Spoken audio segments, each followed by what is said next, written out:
Hello, we're back at EV Talk again, this time with the keynote speaker for the conference component of the event, Kellen Schefter from the Edison Electric Institute, all the way here from the USA.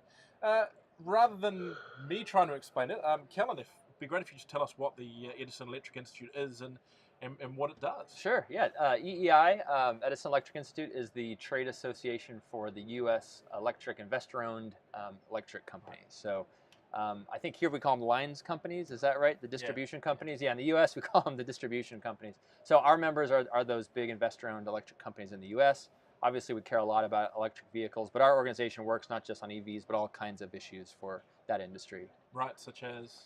So infrastructure investment, safety, security, resilience, finance, all the issues that matter sort of for electric utilities our organization works on. I get to focus on the EV stuff for our group, and I'm excited about that because I love cars and I think it's a great topic. How well set up is the infrastructure and the lines companies in America to cater for electric vehicles? It's a great question. I think, bottom line, when we see what our companies are doing today, the grid is ready. We are able to accept lots of EVs without worrying about major costs to upgrade the grid. So that story's good. I think we have a really strong story to tell there. The more interesting aspect of that from the consumer standpoint is the EV charging stations, right? Is there enough infrastructure to charge your vehicle out in the world? And a lot of our members are interested in figuring out ways they can make smart investments in that space to help grow the market. I think there's room for everybody, private entities, automakers that maybe want to invest in charging infrastructure, but our members, I think, as well, see a really big opportunity to invest in that space and help grow the market for all participants. So it's definitely an issue that we're working on a lot in the US now.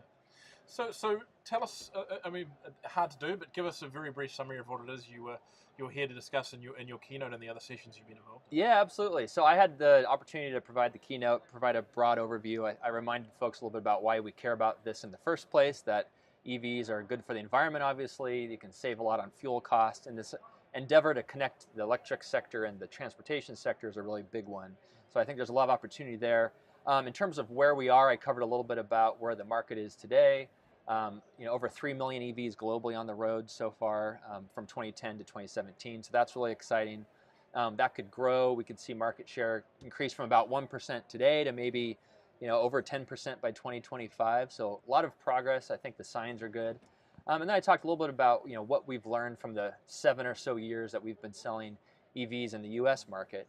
And it's really the fundamentals. We need infrastructure availability and affordability for people to access. We need the vehicles to be available and affordable, right? And we need education outreach. People need to be aware that the vehicles are out there, what the value proposition is. And if you get all those three right, I think we can really be successful in growing the market. So that was my big message for the group. And then the rest of the sessions upstairs now are really diving into each of those areas and looking more in detail. So fantastic. You're talking about the availability of vehicles. I understand you've got a bit of a roadmap as to where you see that availability being, certainly for the American market. Can you give us an overview of that? Well, so one of the fun things I get to do is put together a chart that kind of shows how many EV announcements have been made by automakers, and it's fun because it's immediately out of date every time I put that chart together.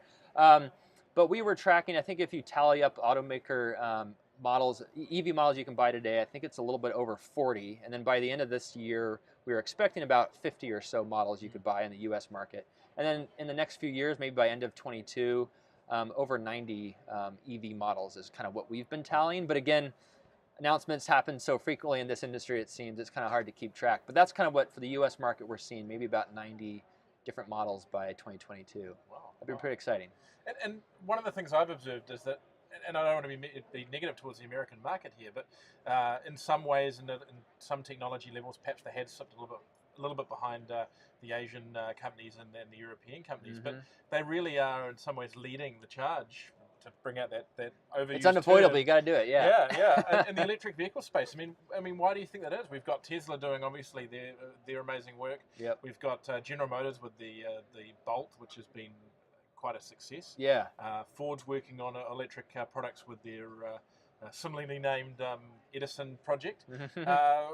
Why is America kind of jumping to the front on electric vehicles? I think it's a great question. I think, like you said, General Motors was involved pretty heavily out front with the first generation Volt and then now the Bolt. I think it's a strategic opportunity, right? I think you see sort of the landscape of regulation and policy across the the globe, not just the US. You kind of see where the market's heading. And I think there was an opportunity to lead with technology development by General Motors in particular, but Ford as well. I would also say there was an opportunity, sort of a silver lining from the downturn in the economy that happened around 2008, 2009, when there were some federal programs put in place to really encourage automakers to invest in advanced technology vehicles. There was some additional funding to build infrastructure. So there was a little moment in time there when the automaker or the auto industry was recovering in the US, where there was this, okay, let's think about what we want to be going forward. And I think that sort of spurred a lot of this investment in EVs early on.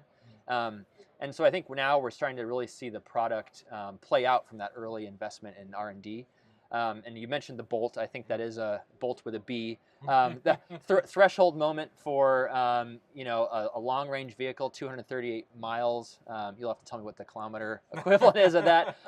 But big deal for us. It seemed like 200 plus miles of range was kind of the moment, or the threshold that we needed to cross for EVs, and it's priced at a point where it's, after sort of a tax credit, you're right at the sort of average transactional price of new vehicles in the US. So I think we'll see more of these types of opportunities, or these models becoming available. That combination of a range where you really get past through the near-term range anxiety at a price that really is in the heart of the market. So I hope there's more to come. I think there'll be more Bolts like that out there. You've got to kind of feel for General Motors in the Bolt, because it's a car that, from all reports, is very good and does exactly what it's intended to do at a value price, but it's been slightly overshadowed by the value Model 3. It has. I think there was an interesting moment in time there when the Model 3 announcement came out. So many reservation holders.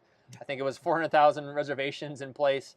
That was a really big news story and got Tesla a lot of attention. But yeah, if you look at kind of what happened, the Bolt beat them to market in terms of a long-range value car. We are still waiting for that $35,000 Model 3 to be available, so people can convert those orders, those reservations, into orders, and then get delivery of that vehicle.